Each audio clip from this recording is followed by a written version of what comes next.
Call sign. What's your call sign? Judge Harold Whitman leans back in his leather chair, fingers drumming against the mahogany bench. His smile stretches wide, the kind that never reaches his eyes. 43 people fill the federal courtroom gallery, and every single one of them watches the woman standing at the defendant's table. Come on, humor me. Whitman gestures with one hand, rings catching the overhead lights. You military types always have those ridiculous nicknames. Thunder, lightning, eagle. Something dramatic, I assume? The woman doesn't flinch, doesn't shift her weight, doesn't even blink. She stands 5'7" in a charcoal blazer and pressed slacks, her dark hair pulled back tight. No jewelry, no makeup. Nothing that draws attention, the kind of woman who could disappear into any crowd within seconds. But her eyes tell a different story. They sweep the room in a pattern. Left wall, right wall, every exit, every marshal, every face in the gallery. A systematic scan that takes exactly 4 seconds before returning to the judge. Your Honor, the defense attorney steps forward, adjusting his glasses. I fail to see the relevance of... I ask the defendant. Whitman's voice drops 3 degrees. Not you, counselor. The courtroom falls silent. Riley Kerr, the woman at the defendant's table, finally moves. She places both palms flat on the wooden surface in front of her. Her breathing slows into a rhythm. 4 counts in, 4 counts hold, 4 counts out. A court officer near the side door shifts his weight. His hand drifts toward his hip without conscious thought. Something about the way she breathes, the way she holds herself, triggers instincts buried deep in his muscle memory. He served 2 tours in Afghanistan. He knows that breathing pattern. Ruby Blade. Her voice carries across the courtroom without effort. Low, controlled, precise. Whitman's drumming fingers stop. The court officer's face drains of color. For exactly 1.3 seconds, nothing moves. Then, Whitman's smile returns, but this time his jaw tightens around it. Ruby Blade. He rolls the words around his mouth like he's tasting something bitter. How theatrical. Behind him, a clerk's pen slips from her fingers and clatters against her desk. She doesn't pick it up. Her eyes stay locked on the defendant. Near the back of the gallery, a man in a dark suit checks his phone under his coat. His screen shows a single line of text, and his thumb hovers over the send button without pressing it. Now then, Whitman shuffles papers in front of him, but his movements have lost their lazy confidence. This arraignment concerns charges of aggravated assault against one Marcus Webb, a federal employee. The defendant allegedly attacked Mr. Webb outside a parking structure on the evening of September 14th. Riley doesn't react to the charges. Her gaze drifts past Whitman to the American flag hanging behind the bench, then to the emergency exit beyond the jury box, then back to the man in the dark suit near the gallery door. She gives him the smallest nod, a 1/4 inch of movement, nothing more. He doesn't nod back. He doesn't need to. How does the defendant plead? Not guilty, Your Honor. The defense attorney speaks quickly, eager to fill the strange tension that has settled over the room. Whitman makes a note, or pretends to. His pen moves across the paper in patterns that form no letters. The prosecution may present its case for detention pending trial. A woman rises from the prosecution table, ADA Lena Park, 32 years old, with the kind of sharp features that photograph well for campaign materials. She holds a manila folder against her chest like armor. Your Honor, the defendant poses a significant flight risk. She has no permanent address on file, no verifiable employment history for the past 18 months, and no family ties to this jurisdiction. Riley watches Park speak, studies the way the prosecutor's knuckles whiten around the folder, the micro tremor in her left eyelid, the slight hitch in her breathing between sentences. Lena Park is terrified, but not of the case. Furthermore, Park continues, her voice steadying as she falls into the rhythm of legal language. The nature of the assault suggests military-level training. Security footage shows the defendant subduing a man twice her size in under 3 seconds. Whitman's pen stops moving entirely. Is that so? His tone carries manufactured surprise. Military training, how interesting. He leans forward, elbows on the bench, fingers steepled beneath his chin. Tell me, Miss Kerr, or should I call you Major Kerr, the assault victim's statement mentions you identified yourself as a military officer during the altercation. Riley's expression doesn't change. I served, Your Honor. Served. Whitman draws out the word. Past tense, and yet here you are, still playing soldier, still pretending to be something important. The defense attorney opens his mouth to object, but Riley's hand moves slightly on the table's surface. A small gesture. Stand down. What branch? Whitman asks. Army. What unit? I'm not at liberty to discuss operational details. Whitman's smile sharpens. Not at liberty? How convenient. He turns to the prosecution table. ADA Park, has your office been able to verify the defendant's military record? Park hesitates. The folder in her hands shifts. We've encountered some irregularities, Your Honor. The Department of Defense has been unresponsive to our inquiries. Unresponsive, Whitman nods slowly. Or perhaps there's nothing to find. Perhaps our defendant here has been exaggerating her credentials. The court officer by the side door has stopped breathing. His hand remains near his hip, frozen there by something he can't name. Ruby Blade. He's heard that call sign before. Whispered in forward operating bases. Mentioned in briefings that were immediately classified. A ghost story that operators told each other when the nights grew long and the missions grew dark. But ghosts don't stand trial in federal courtrooms, do they? Your Honor, Riley speaks without permission, her voice cutting through the proceedings. The charges against me are fabricated.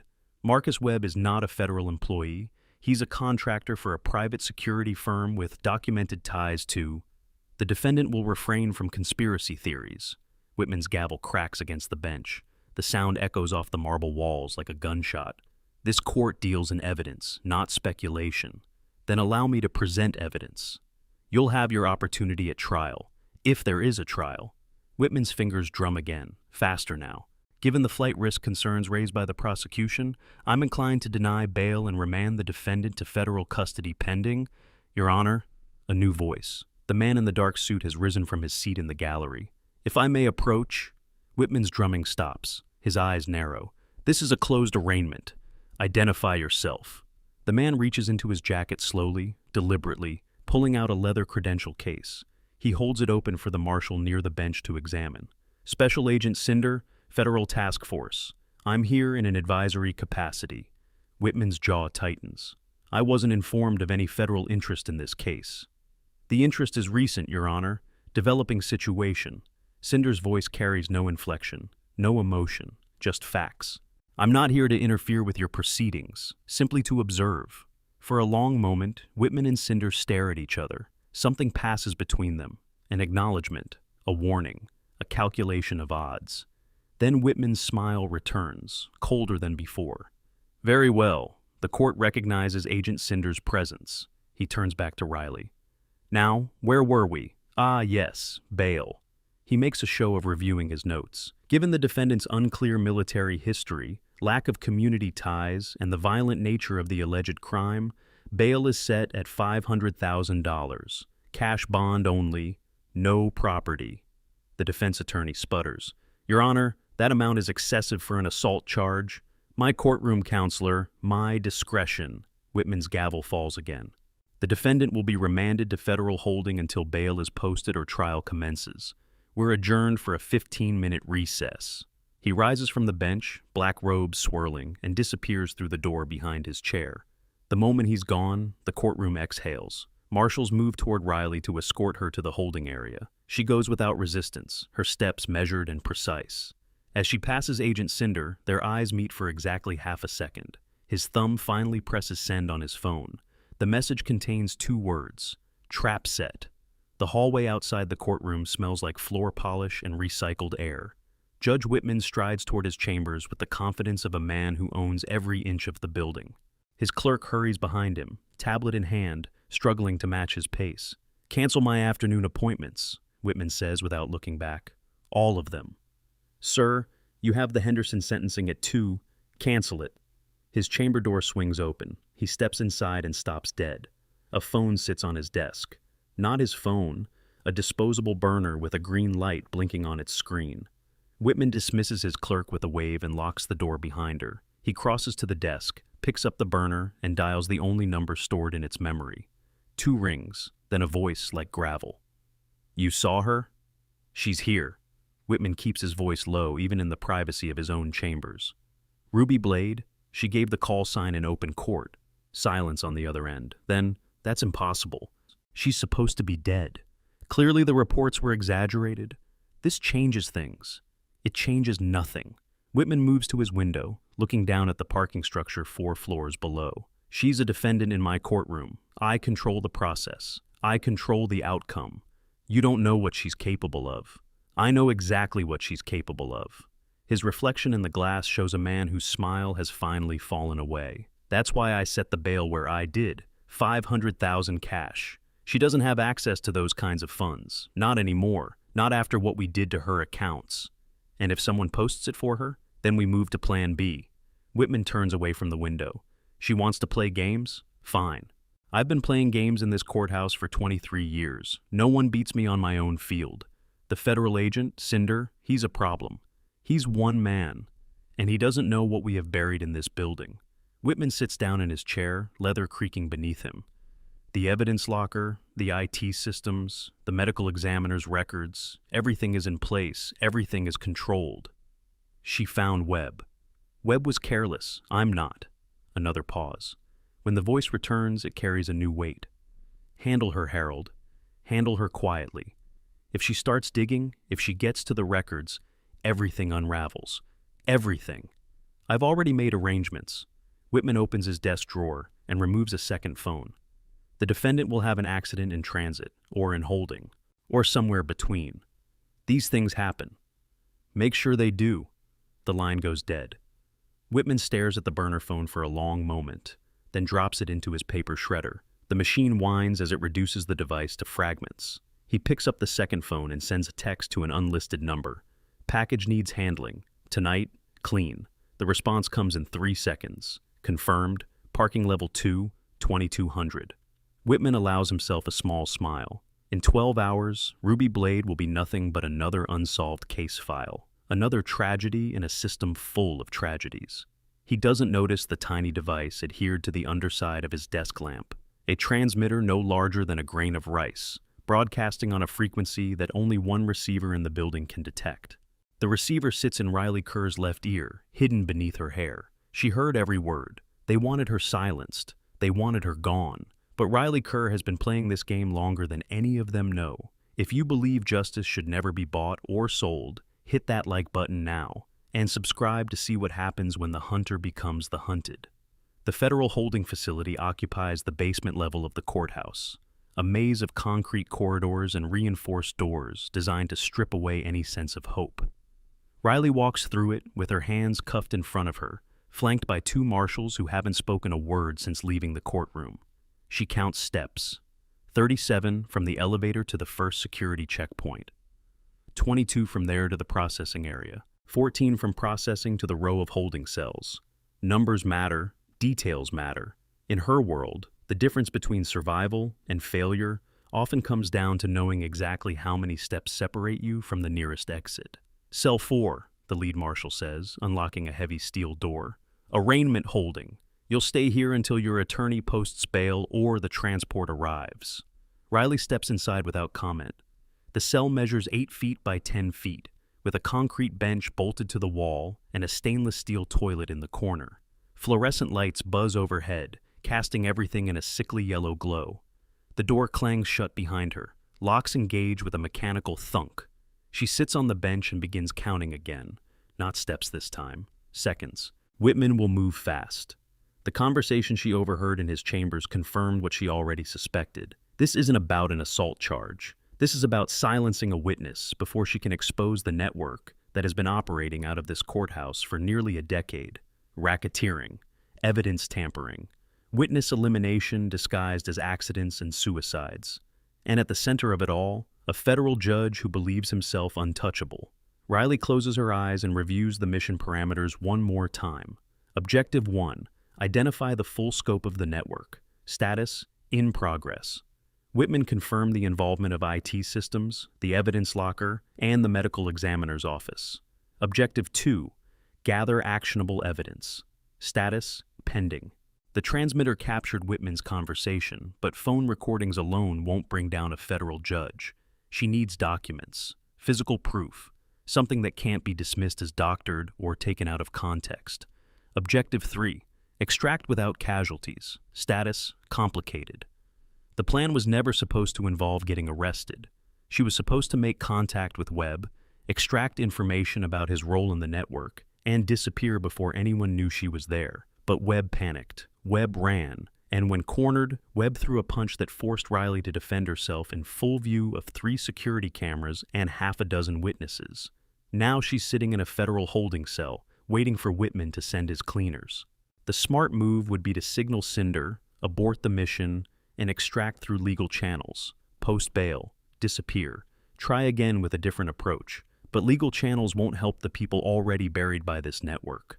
The witnesses who died in convenient accidents. The defendants who received maximum sentences for crimes they didn't commit. The families still waiting for justice that will never come through normal means. Riley opens her eyes. She's not leaving until every name in that network is exposed, every crime documented, every victim accounted for, even if it kills her, especially then. The IT office sits on the 3rd floor, crammed with servers and the constant hum of cooling fans. Eli Cho stares at his workstation, at lines of code that stopped making sense an hour ago. 27 years old, 2 years at the courthouse maintaining case management systems. The benefits are good, his mother needs the health insurance. So Eli shows up every day and tries not to think about what happens in the courtrooms above his head. Today, thinking isn't optional. Security cameras in the level 2 parking structure record continuously. The footage from September 14th shows a gap. A clean surgical gap of exactly 4 minutes and 37 seconds during the time window when the alleged assault took place. Eli checked the local drives. Gap. He checked the backup server. Gap. The deletion was authorized by credentials assigned to Judge Harold Whitman. Judges don't have system administrator access. Judges don't delete security footage. Judges especially don't delete footage in cases they're presiding over. His phone buzzes. Text from an unknown number. Meet me in the break room. 3rd floor, come alone. Eli locks his workstation and heads for the break room. The 3rd floor break room is empty when Eli arrives. Vending machines line one wall, dispensing the same stale sandwiches and energy drinks that have been there since he started working here. A coffee maker gurgles in the corner, brewing something that might technically qualify as coffee. He's about to leave when she steps through the door. The defendant, the woman from the arraignment, the one everyone has been whispering about since this morning. You shouldn't be here, Eli says, backing toward the far wall. You're supposed to be in holding. How did you even... The marshals took a coffee break. Her voice stays low, calm. We have about 3 minutes before they notice I'm gone. This is crazy. This is completely... Eli Cho, 27, EAT specialist. You flagged an anomaly in the security footage from level 2 parking. A deletion authorized by Judge Whitman's credentials. Eli's back hits the vending machine. How do you know that? Because I was there when the footage was recorded, and I know what it shows.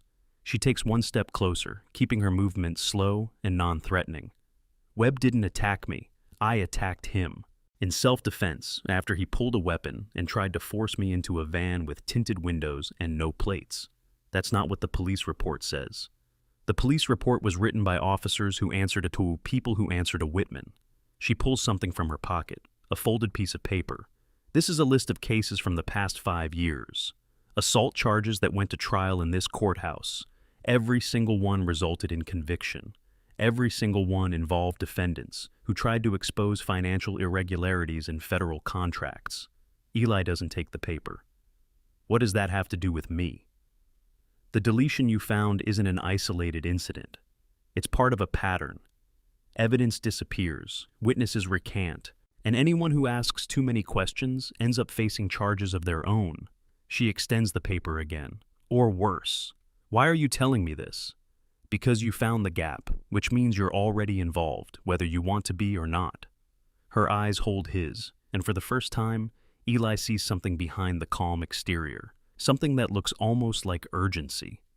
Whitman knows someone in IAT flagged the deletion. He'll find out it was you, and when he does, you'll need to make a choice. Eli's mouth has gone dry. What kind of choice? Help me bring him down, or help him bury another body. She presses the paper into his hand and turns toward the door. Wait. The word comes out before Eli can stop it. If what you're saying is true, why don't you just go to the FBI, the DOJ, someone with actual authority? She pauses at the threshold, looks back over her shoulder. Who do you think gave Whitman his authority in the first place? Then she's gone, moving down the corridor with footsteps that make no sound, and Eli is left standing alone with a piece of paper that suddenly feels like it weighs 1,000 pounds. He unfolds it with trembling fingers. The list is longer than he expected. Names, dates, case numbers, a decade of destroyed lives and buried evidence, all filtered through one courtroom, one judge, one network of silence. At the bottom, handwritten in ink, a single line. The backup drive in server room B has an off-site mirror. Check the metadata. Find the original timestamp. Eli refolds the paper and slips it into his pocket. He has a choice to make. The prosecution office occupies the 7th floor. 8A Lena Park stares at a case file that stopped making sense hours ago. The Webb assault. Clear victim statement. Security footage of the defendant subduing the victim with excessive force. Except the security footage has gaps. Except the victim statement contains inconsistencies. Except the defendant looked at Park during the arraignment with eyes that said, "I know something you don't." Her phone rings. Internal extension. Judge Whitman's chambers. Whitman's chambers are larger than most apartments. The judge signs documents without looking up as Park enters. Close the door. Sit. She sits. The Kerr case. Where are we on additional evidence? Still gathering, Your Honor. The security footage has some technical issues. The victim was attacked by a dangerous individual with military training. The case is straightforward, but the footage gaps are irrelevant. He rises and moves to the window. You're ambitious, Lena. You want to move up. I can help with that, or I can end it. The threat hangs in the air. What do you need? A conviction, swift, clean. He slides a folder across. This is the evidence package. Witness statements, expert testimony, everything you need. Park opens the folder. The documents are immaculate, pre-signed, pre-notarized. Sir, this is how things work in my courthouse. He leans forward. You can rise with the system or be ground beneath it. Park's hands tremble as she closes the folder. I'll need time to review. You have until Monday. Trial starts Tuesday. She stands, walks to the door, then pauses. Your Honor, Ruby Blade. I've heard that name in classified briefings. Operations that don't officially exist. Something shifts behind Whitman's eyes. Ruby Blade is a myth, a ghost story soldiers tell. He gestures toward the exit. Convict her. Close the case. Stop asking questions. Park leaves without another word. But in her pocket, her personal phone has been recording since she walked through the door. Eli found the deletion. Park found the lies. But Whitman's network runs deeper than either of them know. Who do you think is really pulling the strings? Drop your theory in the comments below. The answer might surprise you. The underground parking structure empties out by 8 p.m. Security lights cast pools of yellow across concrete and painted lines, leaving shadows deep enough to hide almost anything. Eli Cho walks toward his car, laptop bag over one shoulder, keys clutched in his fist. Every sound echoes. His footsteps, the hum of ventilation, the distant thump of the elevator returning to the lobby. He's been in this parking structure 1,000 times. It's never felt dangerous before. Tonight it feels like a trap. The server room backup was exactly where she said it would be. Off-site mirror, original metadata intact. He copied the files to an encrypted drive, then copied the drive to a secure cloud location, then wiped every trace of his access from the local logs. 4 hours of work, 4 hours of holding his breath, 4 hours of expecting security to burst through the door and drag him away. But nothing happened. Now he just needs to get home, review the files, figure out what he's actually dealing with. His car sits in its usual spot near the elevator bank. Honda Civic, gray, forgettable, the kind of car that blends in everywhere. Eli unlocks the door and reaches for the handle. A shadow moves behind him. Stay quiet. A hand clamps over his mouth before he can scream. Something hard presses against his lower back. The shadow resolves into a man. Large, built like a linebacker, face hidden by a ski mask. Give me the drive. Eli's heart hammers against his ribs. The encrypted drive sits in his laptop bag, separated from his body by 3 inches and a zipper. Don't play games. The man's voice carries no emotion, just instructions. The IT guy who's been poking around in places he shouldn't. We know who you are. We know what you found. Give me the drive and you walk away. Eli's mind races. If he gives up the drive, he has nothing, no leverage, no protection, just a target on his back and no way to prove why. If he refuses, the pressure against his back increases. 5 seconds. Okay, okay. Eli raises his hand slowly. It's in my bag. Front pocket. The man shifts his grip, reaching for the bag. For one moment, the pressure on Eli's back decreases. That's when the lights go out. Not a power failure. Something else. A precise, targeted blackout that plunges the entire parking level into absolute darkness. Eli drops flat to the ground. Above him, he hears movement. A grunt, a scuffle, the wet crack of something hitting something else. Then silence. Emergency lighting kicks in, bathing the structure in dim red. Eli blinks, trying to adjust, and sees two things. One, the man in the ski mask is on the ground, unconscious, his weapon nowhere in sight. Two, Riley Kerr stands over him, breathing evenly, not a hair out of place. "We need to move," she says. Eli scrambles to his feet. How did you—" Later. She grabs his arm and pulls him toward the stairwell. More coming. 2 minutes out. Maybe less. They hit the stairs running, 3 flights up to ground level. Riley moves with a precision that suggests she could do this blindfolded.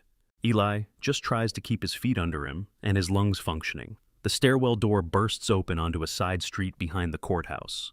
A black sedan idles at the curb, engine running, back door already open. Get in. Eli hesitates.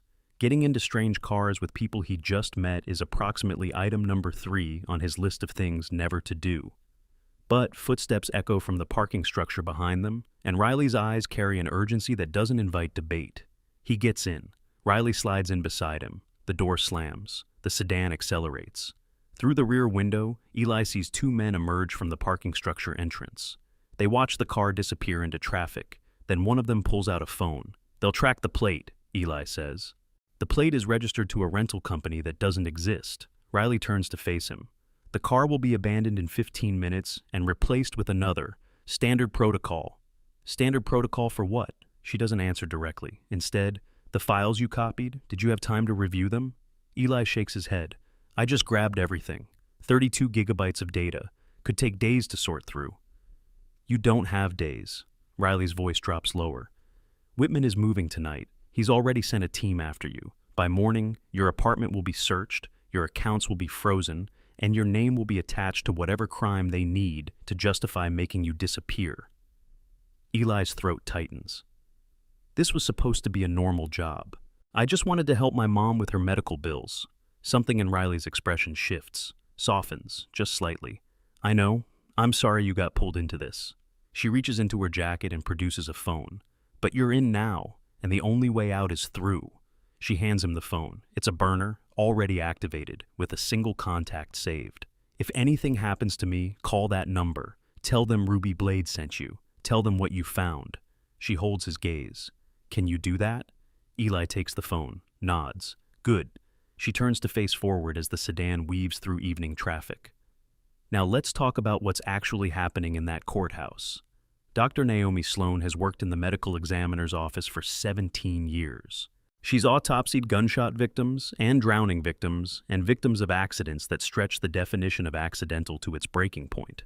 She thought she'd seen everything. Then she received a midnight visitor. The woman stood in Sloan's office doorway like a ghost, silent and still, with eyes that had witnessed things no autopsy could ever catalog. "I need to see the Marcus Webb file," the woman said. "That's an active case. I can't—" "You can. And you will." The woman stepped inside and closed the door. "Because I know about the Patterson case, and the Hendricks case, and the 7 others you signed off as accidental when the evidence said otherwise." Sloan's blood went cold. "Who are you?" "Someone who knows what it's like to be trapped." The woman sat down across from her, movements measured. "Whitman has leverage on you. I don't know what it is. I don't need to know, but I'm offering you something he never will." "What?" "A way out." Sloan stared at her visitor for a long moment. The woman's face revealed nothing, but her posture, her breathing, the small calluses on her knuckles visible in the office light, these told a different story. This was someone who had fought, someone who had survived, someone who understood that sometimes the only path forward was through impossible choices. "My son," Sloan said finally, "he has a record. Minor charges, but enough to destroy his career if they resurface. Whitman keeps copies of sealed documents that were supposed to be expunged. I can make those documents disappear for real, not hidden, gone. How? The less you know, the safer you are. The woman leaned forward. Right now, I need what you have on Webb. The original examination. The findings you didn't include in the official report. Sloane hesitated. Then she turned to her filing cabinet and retrieved a folder she'd kept locked in a drawer for 3 weeks. Webb came in with injuries inconsistent with his statement. Defensive wounds on his arms, contusions on his torso from a struggle he didn't mention. She handed over the folder. And something else. The woman opened the folder. Her expression didn't change as she reviewed the contents, but her jaw tightened almost imperceptibly. The ballistics match, Sloane continued. Webb was carrying a weapon with a serial number traced to a batch that was supposed to be destroyed 2 years ago. Same batch connected to 4 unsolved homicides in this jurisdiction. Let me guess. Homicides that were ruled accidents. Sloane nodded. Patterson, Hendricks, Monroe, Kim, all potential witnesses in financial fraud cases. All died before they could testify.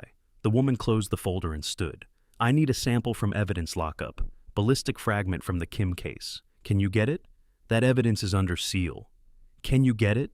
Sloane thought about her son, about the charges that would resurface if she refused, about the bodies she'd processed over the years, the truth she'd buried beneath official language and legal procedures.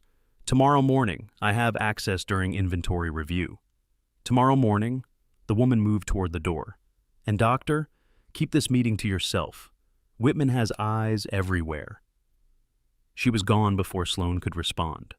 The medical examiner sat alone in her office for a long time after, staring at the space where her visitor had stood, a way out. She hadn't believed those words in years. Maybe it was time to start. The safe house sits on the 4th floor of an unregistered building. Riley reviews documents and photographs while Eli's encrypted drive displays on a secure laptop. The cameras experienced a technical malfunction during the relevant time frame, Riley says, and the witnesses will remember nothing worth reporting. You did that? The blackout? Friends did. Part of an operation that's been in motion for months. She highlights financial records on the screen. These are transfers, federal court budget to shell companies. Over $12 million in 3 years. Embezzlement? Payment. She pulls up another document. These shell companies connect to private security contractors. Same contractors whose employees keep showing up at crime scenes ruled accidental. Eli's face has gone pale. The assault charge against me was manufactured, Riley continues. Webb is a contractor employee who got cold feet. When he tried to walk away, they sent me to bring him in. He panicked, drew a weapon. Security cameras caught the end, but not the beginning. Ann Whitman deleted the beginning, the part showing Webb as the aggressor. Riley moves to the window. They've been doing this for years, controlling narratives, burying evidence. How do you know all this? Silence. Outside, city lights flicker like scattered stars. Because I was one of the problems they tried to make disappear. Eli waits. 3 years ago, I ran an operation exposing military contracting fraud. Billions in phantom equipment and kickbacks. The people behind it included senators, Pentagon officials, and federal judges. Her voice carries no emotion. Whitman was the judicial end of the pipeline. Cases got buried. Witnesses got discredited. Evidence got lost. When you started getting close, my unit was ambushed during a routine extraction. I was the only survivor. Her jaw tightens. When that failed, they declared me dead. Classified casualty, sealed records. But you weren't dead. I was being erased. New identity, new life where I could never threaten them again. So, why come back? Riley pauses, holding a photograph of 4 soldiers in tactical gear. Because they're still operating, still destroying lives. She sets the photograph down. Someone has to stop them. Eli thinks about his mother, her medical bills, the man in the parking structure, then the files on that laptop, the names, the pattern of lives destroyed. What do you need me to do? Find the data, follow the trail, help me build a case they can't bury, and if they come after me again, then I'll be there. She extends her hand. Partners? Eli hesitates 2 seconds, then shakes her hand. Partners. 10:30 p.m. Judge Whitman sits in his home study, scotch in hand, phone in the other. The IT tech escaped, says the voice on the line. Someone intervened. Military-grade tactics. Ruby Blade? Most likely. She was supposed to be in holding, but marshals reported her sleeping 20 minutes ago. Whitman drains his glass. The prosecutor has been asking questions too. We noticed elevated call frequency to DOJ numbers. She may be building her own case. Multiple containment issues. A situation requiring immediate escalation. The voice drops. Our friends are concerned. They invested in your position. They expect returns, not complications. I'll handle it. You said that about Webb, about the evidence, about Ruby Blade herself. Pause. Our friends wonder if handling things is within your capability. Whitman's jaw clenches. I built the systems. I created the protocols. I turned this courthouse into a machine that processes problems efficiently. Then prove it. The prosecutor, the IT tech, the medical examiner, all of them. Resolve by Monday. That's 2 days. That's the timeline. Senate confirmation hearing coming up. No loose ends. The line goes dead. Whitman composes a new message. Full acceleration. All targets. Monday deadline. Response in seconds. Understood. Assets deploying. Near fail. Riley sits in the safe house approaching midnight, reviewing the day. Whitman is compromised. Park is wavering. Eli has the data. Sloan has physical evidence access. All pieces moving into position. But Whitman moves faster than anticipated, with resources suggesting a network far larger than one corrupt judge. The encrypted drive contains 5 years of financial records, shell companies, contractor payments, case numbers cross-referencing suspicious deaths, but gaps remain. Missing connections, names behind encryption Eli hasn't cracked, and Monday is 48 hours away. Objective 1, identify network scope. Status, 70%. Financial trail clear, but the pyramid's top remains hidden. Objective 2, gather actionable evidence. Status, in progress. Objective 3, extract without casualties. Status, critical. By Monday, either Whitman's network is exposed, or Riley and everyone helping her will become problems needing resolution. In the corner, Eli has fallen asleep at his laptop. Riley drapes a blanket over his shoulders without waking him. She returns to the table and picks up her phone. The message, Phase 2 initiated, response, acknowledged, assets in position. Monday is 48 hours away. Tomorrow, everything changes. Saturday morning, 9:15 a.m. The medical examiner's office smells like formaldehyde and industrial cleaner. Dr. Naomi Sloan stands at her evidence locker, fingers hovering over the combination dial, heart pounding against her ribs. Behind her, Riley Kerr waits in the shadows near the door.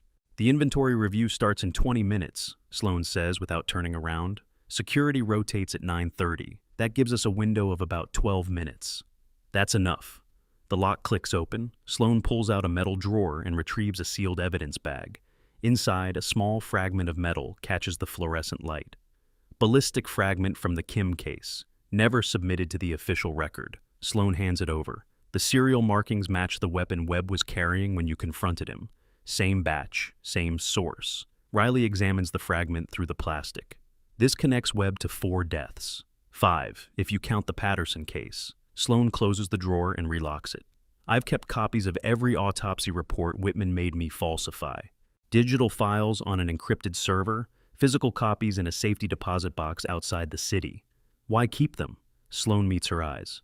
Because I knew this day would come. I just didn't know who would be standing here when it did. A door slams somewhere down the corridor. Footsteps approach. Riley pockets the evidence bag and moves toward the emergency exit. She pauses at the threshold. Tonight, 8 p.m. The courthouse evidence locker. I'll need you there as a witness when we pull the rest of the files.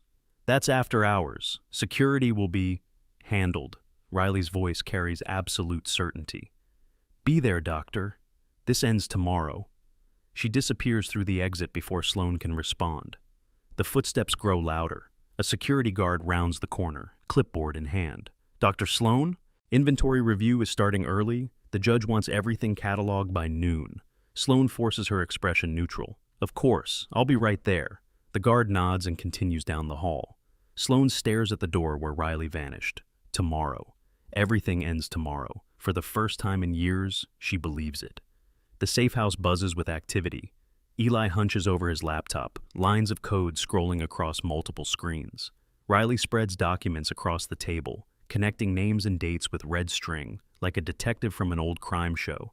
I cracked the secondary encryption, Eli says without looking up. The shell companies connect to a holding firm registered in Delaware. That firm connects to a trust managed by a law office in Georgetown. Names? 3 partners. 2 of them are already in federal prison for unrelated charges. Eli pulls up a photograph. The 3rd is still practicing, and he has an interesting client list. Riley moves to look over his shoulder. The photograph shows a man in his 60s, silver hair, expensive suit, standing outside the Supreme Court building. Senator Whitfield's personal attorney, Eli continues, same attorney who represented Whitman during his confirmation hearings 15 years ago. The connection goes that high? Higher? Eli switches to another screen. I found communication logs buried in the courthouse server, encrypted messages between Whitman and an unlisted number. The encryption is military grade, but the metadata shows the messages originating from a secure facility in Virginia. Riley's jaw tightens. Pentagon. Or adjacent. Someone with access to classified communication channels. Eli turns to face her. This isn't just a corrupt judge running a side operation. This is infrastructure, built over decades, designed to survive exposure of any single node. Riley returns to the table and picks up a photograph. 4 soldiers in tactical gear, faces obscured. The only clear detail is a unit patch on one shoulder. My team, she says quietly. The night we were ambushed. The coordinates for our extraction were leaked from somewhere inside the Pentagon. I always assumed it was random. Bad luck. Wrong place, wrong time. It wasn't random. No. She sets the photograph down. It was cleanup. We got too close to the financial records. Someone decided we were a liability. Eli watches her for a moment. Is that why you're doing this? Revenge? Riley considers the question. When she answers, her voice carries no heat, only certainty. Revenge would be finding the people who killed my team and putting bullets in their heads. That's not what this is. She gestures at the documents spread across the table. This is accountability. Every name in that network, every crime they committed, every victim they created. I want it all exposed. I want the system that protected them burned to the ground. And if we fail? Then someone else picks up where we left off. Riley checks her watch. Parks should be here in 20 minutes. She's bringing the recording from Whitman's office. You trust her? I trust that she wants to survive, and survival means choosing the right side before it's too late. Adelina Park arrives at 7:45 p.m., still wearing her prosecutor's suit, a briefcase clutched against her chest like armor. I have the recording, she says, as Riley closes the door behind her. And something else. She opens the briefcase and removes a folder thick with documents. Whitman called me back to his chambers this afternoon. He wanted me to sign a sworn statement accusing you of attempting to bribe a federal official. Park's hands tremble as she sets the folder on the table. When I refused, he threatened my family. My sister has a daughter, 7 years old. He knows what school she attends. Riley's expression doesn't change. What did you do? I signed, Park's voice cracks. I signed the statement, and then I went back to my office and pulled every case file Whitman has touched in the past 3 years. Sentencing recommendations that didn't match the evidence. Plea deals that benefited connected defendants. Motions denied without explanation. She spreads the documents across the table. It's all here, the pattern, the proof. Park meets Riley's eyes. I also recorded our second conversation. He admitted to threatening my family. He admitted to having contacts inside the DOJ who would make sure any investigation disappeared. Eli lets out a low whistle. That's enough to trigger a federal inquiry. It's enough to get us all killed if we don't move fast. Park checks her phone.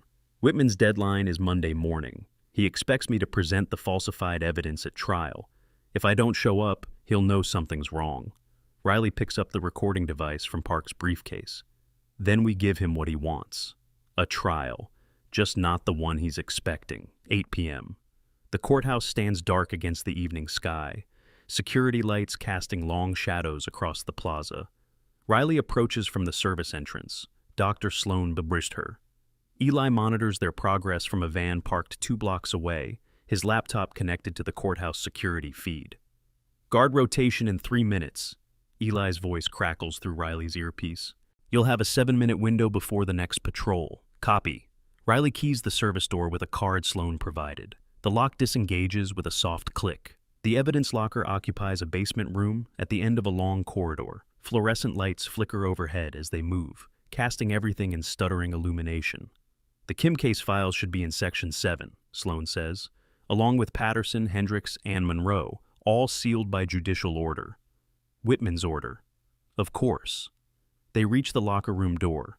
Riley produces a second key card, this one cloned from Whitman's credentials by Eli's software. The lock beeps green. The door swings open. Inside, rows of metal shelving stretch toward the far wall, each shelf loaded with boxes and evidence bags tagged with case numbers. The air smells stale, undisturbed. Riley moves directly to Section 7. Sloan follows, pulling boxes and checking labels. Here, Sloan lifts a sealed container. Kim case, original autopsy photos, ballistic analysis, witness statements that were never entered into evidence. Riley opens the container and photographs each document with her phone. Page after page of suppressed evidence. Names of witnesses who recanted under pressure, lab reports that contradicted official findings. Riley, Eli's voice carries urgency. You've got company. 2 men entering through the main lobby. They're not security. Time to extraction. 4 minutes if you move now. Riley finishes photographing the last document and seals the container. We're done here. They move toward the door and find it blocked. 2 men stand in the corridor, both wearing dark suits, both with the build of former military. One holds a weapon at his side. The other speaks into a phone. We found them. Evidence locker, awaiting instructions. A voice responds, tinny, distant, but unmistakably familiar. Bring them to me, both of them. The judge wants to handle this personally. The man with the weapon gestures toward the exit. Move, slowly, hands where we can see them. Riley raises her hands. Sloan does the same, terror flickering across her face. They're escorted through the dark courthouse, up 3 flights of stairs, to a door marked with a brass nameplate. Honorable Harold Whitman, Chief Judge. The door opens. Whitman sits behind his desk, fingers steepled, smile stretching wide. Ruby Blade, we meet again. He gestures to the chairs facing his desk. Please, sit. We have much to discuss. You know, Whitman says, leaning back in his chair, I've spent 23 years building this network. 23 years cultivating contacts, eliminating threats, ensuring that the machinery of justice serves those who deserve to be served. Riley sits motionless in her chair. Sloan trembles beside her. The 2 guards have positioned themselves by the door, weapons visible but not drawn. And in all that time, no one has come as close to dismantling it as you have. Whitman's smile doesn't waver. I'm almost impressed. Almost? You made mistakes, trusting the IT technician, approaching the prosecutor, assuming that evidence alone would be enough to bring down a federal judge. He shakes his head slowly. Evidence can be destroyed, witnesses can be discredited, and people who ask too many questions can simply disappear. Like my team. Whitman's smile flickers, just for a moment. Your team was a necessary correction. They were getting too close to financial irregularities that would have embarrassed some very important people. Their elimination was regrettable, but unavoidable. You ordered it. I facilitated it. There's a difference. He rises from his desk and moves to the window, hands clasped behind his back like a professor lecturing students. The coordinates for your extraction were leaked through channels I helped establish. The ambush was planned by people I've worked with for years, but the decision came from above. Always from above. Riley's fingers curl slightly against the chair's armrest. The architect. Whitman turns, eyebrows raised. So you've heard that name? Impressive. Most people who learn it don't live long enough to repeat it. Who is it? Even I don't know. That's the beauty of the system. Compartmentalization. No single node can compromise the whole. He returns to his desk, settling into his chair with the comfort of a man who believes himself untouchable. The world you imagine, Major Kerr, where justice is blind and the guilty are punished, that world doesn't exist. It never has. Power protects power. Always has. Always will. Then why am I still alive? Whitman's smile sharpens. Because killing you immediately would raise questions I'd rather not answer. A trial, on the other hand, followed by a conviction, followed by an unfortunate accident in federal custody, that's a narrative the system can absorb. Clean. Documented. Beyond reproach. And Dr. Sloan? The good doctor will recant her testimony. She'll admit to falsifying evidence under pressure from a delusional defendant. Her career will survive. Her family will remain safe. Whitman's eyes move to Sloane, and his voice drops to something almost gentle. "Won't they, Naomi?" Sloane's voice emerges as a whisper. "Yes, Your Honor." "Excellent." Whitman straightens the papers on his desk with precise movements. "Now then, the trial begins Monday morning. 8A Park will present the evidence I have prepared. You will be convicted, and this unfortunate episode will be concluded. History will remember you as a troubled veteran who couldn't accept that her glory days were over. A cautionary tale, nothing more." Riley hasn't moved throughout his speech. Her breathing remains steady. Her hands rest flat on the arms of her chair. But something has changed in her eyes. A shift, a calculation completing. "There's just one problem with your plan," she says. Whitman's smile tightens. "Oh? You're not in control anymore. You never were." The door bursts open. Agent Cinder steps through, flanked by 4 federal marshals in tactical gear, weapons drawn and leveled. Behind them, 8A Park holds a tablet displaying a live feed, and Eli carries a laptop with cables trailing to a portable transmitter broadcasting on 3 separate frequencies. The guards by the door reach for their weapons. They freeze when they see the marshals. One of them slowly raises his hands. The other follows. "Judge Harold Whitman," Cinder's voice carries the weight of absolute authority. "You're under arrest for conspiracy to commit murder, obstruction of justice, evidence tampering, witness intimidation, and racketeering under federal statutes. You have the right to remain silent. Anything you say can and will be used against you." Whitman's face drains of color. His composure cracks, revealing something raw beneath. "This is absurd. You have no jurisdiction here. I'm a federal judge appointed by the President and confirmed by the Senate. I'll have your badge for this. I'll have everyone's badge." "Actually, Your Honor, I have complete jurisdiction." Cinder produces a document from his jacket and holds it up so Whitman can read the seal. "Executive order, signed by the Attorney General this morning, authorizing a special task force investigation into judicial corruption in this district, with full authority to make arrests regardless of the target's position." That order doesn't exist. I would have been informed. I have contacts at every level of... You would have been informed if you were trustworthy. Cinder's voice carries no emotion, just facts. But you're not. You're a criminal. And criminals don't get advance warning. He nods to the marshals. "Cuff him." Whitman backs toward his desk. His hand reaches for a drawer, moving with the desperation of a trapped animal. Riley moves, one fluid motion, across the room before anyone else can react. Her hand closes around his wrist before his fingers touch the weapon hidden inside the drawer. She twists. He cries out. The weapon clatters to the floor, spinning across the polished wood. "Self-defense," Riley says quietly.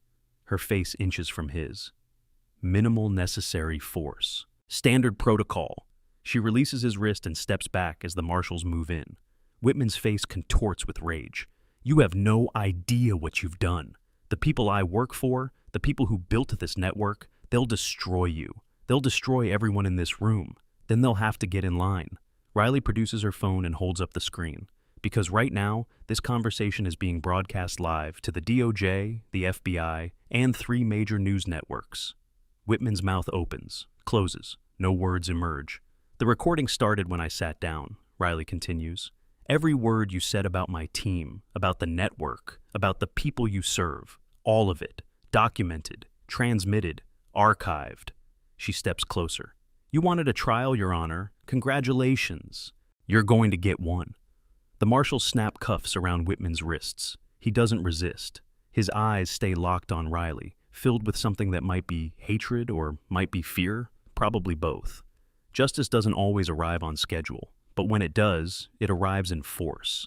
If this story moved you, share it with someone who needs to believe that accountability still exists. And subscribe now because this isn't over, not even close. The aftermath unfolds in waves, each one carrying consequences that ripple outward like stones dropped into still water. Immediate, Whitman is escorted from his chambers in handcuffs, past courthouse staff who stop and stare, past security guards who step aside, past reporters who have gathered outside with cameras and microphones ready. The footage will lead every evening newscast. The image of a federal judge in restraints, face twisted with disbelief, will become the defining visual of the largest judicial corruption scandal in a generation. Personal. ADA. Park watches from the courthouse steps, tears streaming down her face.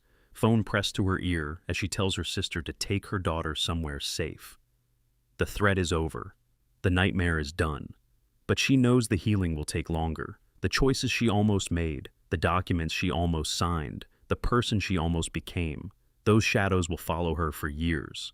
Professional, Eli sits in the back of an FBI transport vehicle, explaining the digital evidence to agents who take notes and ask questions and shake their heads at the scope of what he uncovered. His name will never appear in any official report. His role in bringing down the network will remain classified, but his mother will have her medical bills covered. A trust fund has been established. Anonymous donor, no strings attached. Community.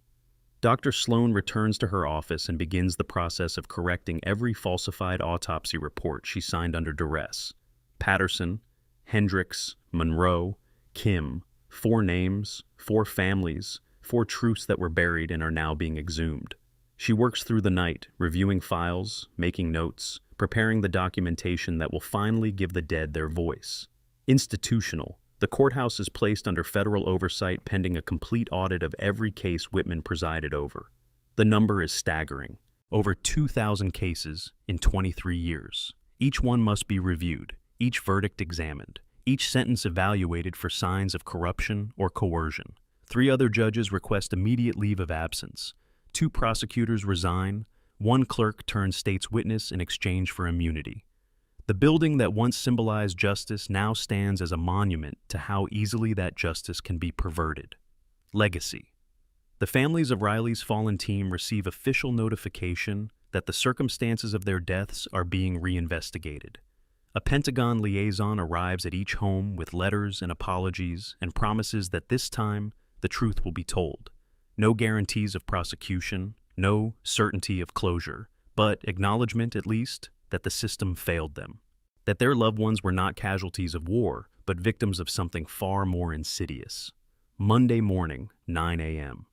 The courtroom that was supposed to host Riley's trial sits empty. No judge, no jury, no defendant. Instead, Riley stands in a conference room on the 14th floor of a building that doesn't appear on any map, facing a video screen that displays a single question. What happens next? Agent Cinder sits beside her, a folder open on the table between them. Whitman was a node, he says, not the source. The network he described, the infrastructure that protected him, that still exists. The people at the top are already moving to cut their losses. How much damage can they do? Considerable. They have contacts in every major agency, political protection at the highest levels, financial resources that make Whitman's operation look like a lemonade stand. Cinder closes the folder. Taking them down will require years of work. Careful work. The kind of work that can't be done through official channels. Riley looks at the screen. The question still glows there, waiting for an answer. You're offering me a job. I'm offering you a mission. Cinder slides the folder toward her. Everything we know about the network. Names, locations, vulnerabilities. It's not complete. It's not enough. But it's a start. Riley opens the folder. The first page shows an organizational chart with most names redacted. At the top, a single designation, architect. We don't know who the architect is, Cinder continues. We don't know where they operate from. We don't even know if it's one person or a committee, but we know they're responsible for decisions that have cost hundreds of lives over the past 2 decades. And you want me to find them. I want you to do what you do best, Major Kerr. Cinder stands. Hunt. The file contains 300 pages of intelligence, fragments, leads, dead ends that might not be as dead as they appear. Riley reads through it twice, committing details to memory, building a map of connections in her head. When she finishes, she closes the folder and looks up at the screen. The question has changed. Are you ready? She thinks about her team, about the night they died, about the years she spent believing it was random chance, bad luck, the cost of doing business in a dangerous world. She thinks about Whitman, about his smile, about the casual way he described ordering their deaths as a necessary correction. She thinks about Park, crying on the courthouse steps, about Sloan, finally free to tell the truth, about Eli, who risked everything because someone asked him to make a choice. And she thinks about the architect, the shadow at the top of the pyramid, the person who built the machine that destroyed everything she cared about. Riley picks up a pen and writes her answer on the folder's cover. Ruby Blade, active. She slides the folder back to Cinder. One condition, Name it. When I find the architect, I'm the one who brings them in. Not a drone strike, not a covert team, me, face to face, so they know exactly who ended their operation. Cinder considers this for a long moment, then he nods. Agreed. Riley stands, moves toward the door, pauses with her hand on the frame. The recording from Whitman's office, the part where he admitted to ordering my team's death. Is that public? It will be. The Attorney General is holding a press conference this afternoon. Good. Riley's voice carries something that might be satisfaction, might be closure, might be the beginning of something new. They should know what kind of people they trusted. She walks out without looking back. Epilogue. 3 weeks later. The courthouse has reopened under new management. Reform protocols are in place. Oversight committees meet weekly.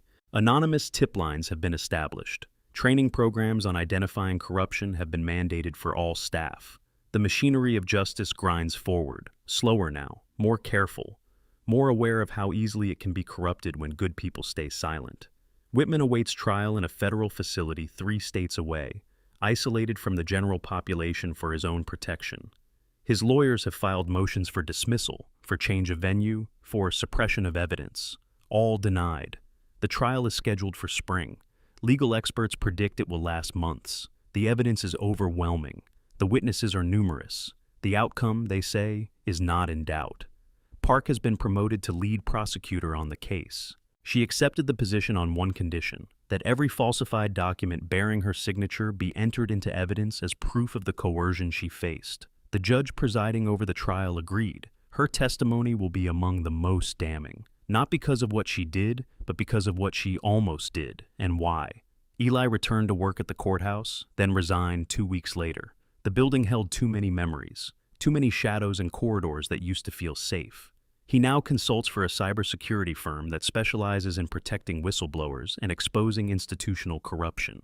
His mother's treatments are fully funded. She doesn't know where the money came from. She doesn't ask. Sloan continues as medical examiner. The families of Patterson, Hendricks, Monroe, and Kim have received official apologies and settlement offers. The amounts are substantial, but not excessive. It's not justice. Not really, but it's acknowledgement. It's admission. It's the system saying, finally, that it failed them.